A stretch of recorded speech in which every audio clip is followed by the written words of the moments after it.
Hi everyone, this video was suggested by my Instagram followers Nigel RJB and Jason Memphis. So if you're not already following and you do have Instagram, go check me out.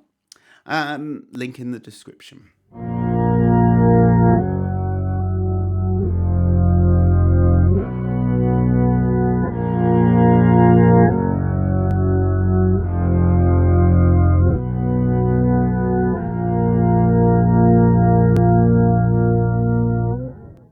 Hi everyone, welcome to Amateur Effects Reviews. I'm Theo. Today I'm playing the POG2. It's a polyphonic octave generator, which means it will track chords. Unlike analog octave pedals and ones that model analog octave pedals, you can play multiple notes at the same time. It is entirely digital. You've got controls for turning the pedal on and scrolling through presets on the foot switches. You've also got that white knob there that will also allow you to save and scroll through presets. You have got your dry slider, -2 octaves, -1 octave, +1 octave, and +2 octaves. You've then got two switches there, which I'll explain shortly. And then you've got your kind of filter section. You've got the attack, which is kind of like the Boss slow gear. Like, imagine you're kind of putting your foot on a volume pedal, so the sound is swelling in. You've got your low pass filter, which cuts the top end, kind of like a tone control on a fuzz or overdrive pedal. And you've got your detune slider. Now, while it may be true, it may be a detune, but the best way to think of that is chorus. Let's not complicate it. In essence, it's the chorus knob.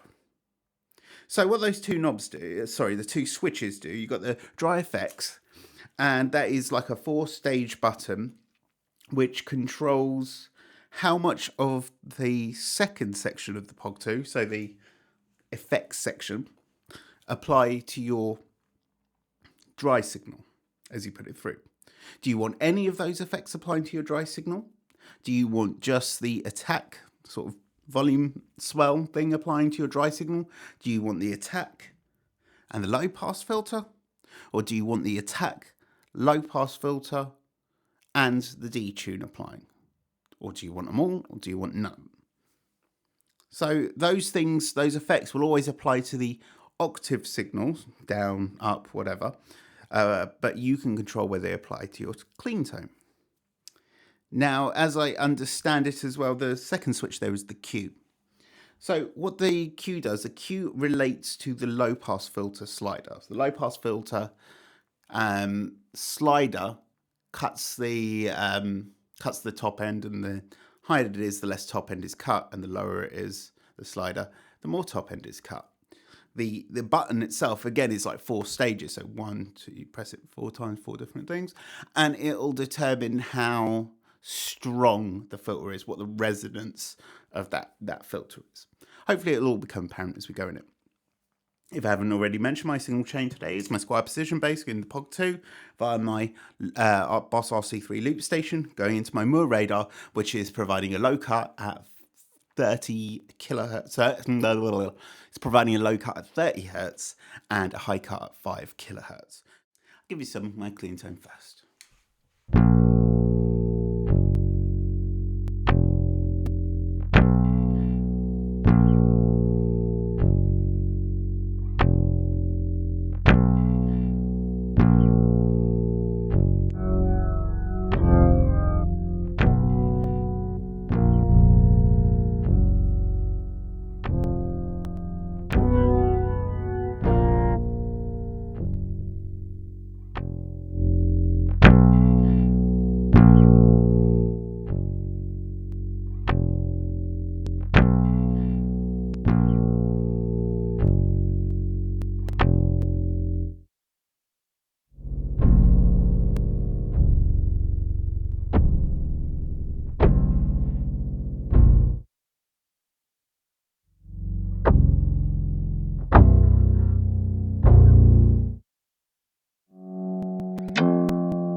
So you're also able to save presets by setting the pedal up how you want, holding down the white button, and that can save one of the 8 presets. So I've got a few saved in there, and obviously you can use the preset stomp switch to run through them. The kind of little bit annoying thing is that the preset stomp only goes down. So if you overshoot it by accident in the middle of a song, kind of got to reach down, turn it back up, or cycle through them all again with your foot.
So that's just messing around with my presets. The thing is, because I can use this on both bass and guitar, I actually set up half the presets for guitar, half for bass, but I don't really have any set places in any songs where I'm like, this is the sound, this is the POG. There's some you can be quite subtle with it because of the blend and because of the volume swell.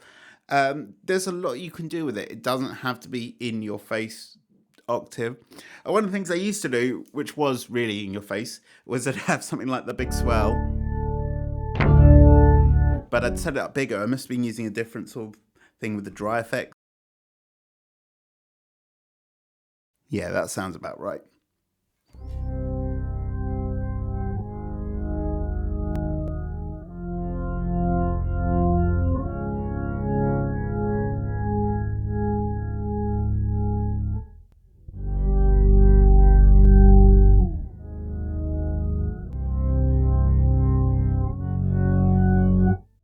And what would happen is I would run it into a light bass overdrive.